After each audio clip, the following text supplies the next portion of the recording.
अस्सलाम वालेकुम। कैसे आप सब लोग? उम्मीद करते हैं अपना सब खैरियत से होंगे, खुश होंगे। Welcome back to my YouTube channel. आज का ये व्लॉग थोड़ा ख़ास बनने वाला है क्योंकि आज मैं स्टिचिंग का व्लॉग डालने वाली हूँ।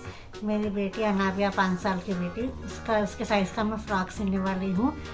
पूरा डिटेल्स मेजरमेंट्स आप लोगों को उसमें नहीं बता रही हूँ, मैं बस स्टिच करने से बता रही हूँ। अगर आप लोगों को वीडियो पसंद आया, व्लॉग पसंद आया तो कमेंट करो आप लोग। मैं आपको पूरा डिटेल के साथ, मेजरमेंट के साथ डिटेल्स में नेक्स्ट वीडियो व्लॉग बनाती हूँ। साथ आप लोगों को खड़ी दाल की रेसिपी भी शेयर करने वाली हूँ इस व्लॉग में, इसीलिए व्लॉग को पूरा देखिए, बिना स्किप करे देखिए, वीडियो में बने रहिए। चलिए स्टार्ट करते हैं स्टिचिंग करना। पहले मैं मेजरमेंट ले लेती हूँ, तो आइए स्टार्ट करते हैं।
बहुत पसंद आया। पसंद आया?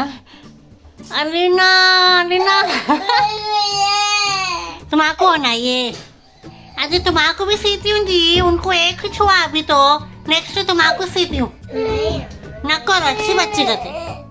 तुम्हारा नेक्स्ट दूसरा सीखे, तुम्हारा कुछ भी ना दे, ठीक है? उनको कौन सा कलर का है? उनको भी सीना है। ना करो बेटे, अच्छी बच्ची नहीं रो। शर्ट कितना रो रहे देखो, उनको नहीं सी। अब रो नको, बोल रही ना सीखे, नेक्स्ट देती हूँ। नहीं नहीं, आपको भी अच्छा सीती हूँ मैं, सी के पिनाती हूँ, ओके? रोना नहीं। मेरे को शर्ट भी चाहिए। अच्छी बात है, सिंह। अलीना रोना बंद करो, नहीं रोना, अच्छी बच्ची। नहीं जी, अब नेक्स्ट अलीना को सीना है अच्छा फ्रॉक, नहीं बेटे? अच्छा है ना? चलो, मैं खड़ी दाल की रेसिपी शेयर कर रही हूँ। ये थोड़ी खड़ी दाल भिगने रख ली थी मैं आधे घंटे के लिए, और ये प्याज काट करके रख ली थी। फ्लेम ऑन कर ली, 5 बड़े चमचे तेल डाल ली, और ये कटी हुई प्याज डाल ली मैं। अब इसको गोल्डन कलर आने तक फ्राई कर लेना है प्याज को। बहुत ही टेस्टी बनती है खड़ी दाल की रेसिपी। देखिए प्याज का गोल्डन कलर आ गया। अब इसमें अदरक लहसुन का पेस्ट 1.5 चमचा ऐड कर लेके इसको भी अच्छे से भून ले रही हूँ। अब इसको अच्छे से भून लेने के बाद अब इसमें हरी मिर्ची ऐड कर ले रही हूँ मैं। 3 हरी मिर्ची है, उसको तोड़ के डाल ली मैं। हरी मिर्ची डाल लेने के बाद अब इसमें जो भिगने रखे से दाल है ना, वो भी डाल लेना। भिगने रख के बनाए तो बहुत अच्छा बनता है ये दाल, डायरेक्ट धो के नहीं बनाना, भिगने रखे बाद ही बनाना तो बहुत टेस्टी बनती है दाल। अब इसको दाल को अच्छे से भून लेना 2 मिनट तक। दाल को अच्छे से भून लिया। अब इसमें नमक डाल ले रही हूँ मैं, 1.5 चमचा नमक। हल्दी आधा चमचा डाल ली। 1 चमचा मिर्ची डाल ली। मिर्ची आप अपने हिसाब से डाल लो, कहीं को बोलते हरी मिर्ची डाली ना मैं, तेज़ हो जाता बोल के 1 चमचा डाली मिर्ची। अब इन सबको अच्छे से मिक्स कर लेना है। अब मिक्स कर ले बाद पानी ऐड कर ले रही हूँ मैं, 1 गिलास पानी। पानी ऐड करके इसको ज़रा अच्छे से मिक्स कर लेके फिर ऊपर से कोतमीर डाल ले रही हूँ मैं, बारीक कटा हुआ कोतमीर है। कोतमीर डाल देने के बाद अब इसको ढक के छोड़ देना है 5 मिनट के लिए। देखो इसका पानी सूख रहा है, नीचे चेक करते रहना, पूरा पानी सूखे तक इसको पका लेना अच्छा। नमक कम दिखा तो मैं इसके ऊपर थोड़ा नमक डाल ली, नमक डाल के मिक्स कर ली और एक बार फिर ढक्कन ढाप के छोड़ देती हूँ इसको पानी सूखे तक। देखो पानी पूरा अच्छे से सूख गया, खड़ी दाल बनके रेडी हो गई। बहुत ही टेस्टी दिख रही है, आप लोग भी ज़रूर बनाओ ऐसा, बहुत मज़ेदार बनती। अब हम लोग खड़ी दाल बना लिए थे, अब रात में इसको देखो रोटी के साथ खा रही हूँ मैं। बहुत ही टेस्टी मज़ेदार, सबको पसंद आई थी, बच्चों को, हसन को, सब जने बहुत तारीफ़ करें और पसंद से खाएं। तो चलिए आज का व्लॉग मैं यहीं पर एंड करती हूँ। आज आप लोगों को मेरा ये आज का प्यारा सा छोटा सा व्लॉग कैसा लगा अपना ज़रूर बोलिए। मैं बहुत टाइम के बाद फ़्रॉक सी थी मेरी बेटी के लिए, मेरी बेटी भी बहुत खुश हो गई। आप लोगों को आज का व्लॉग कैसा लगा और मेरा स्टिच किया हुआ फ़्रॉक पसंद आया या नहीं, और आज की ये रेसिपी जो मैंने शेयर की थी खड़ी दाल की, वो भी आप लोगों को पसंद आई या नहीं, आप लोग ज़रूर कमेंट करके बोलिए। और अगर आप लोगों को स्टिचिंग का वीडियोस डिटेल में चाहिए, मेजरमेंट के साथ पूरा डिटेल में प्रॉपर वीडियो चाहिए तो इंशाल्लाह अपना कमेंट करो, मैं ज़रूर बनाऊंगी। मिलती हूँ आपसे नेक्स्ट व्लॉग में, तब तक के लिए अपना ख्याल रखो, मुझे भी दुआ में याद रखो। अल्लाह हाफिज़।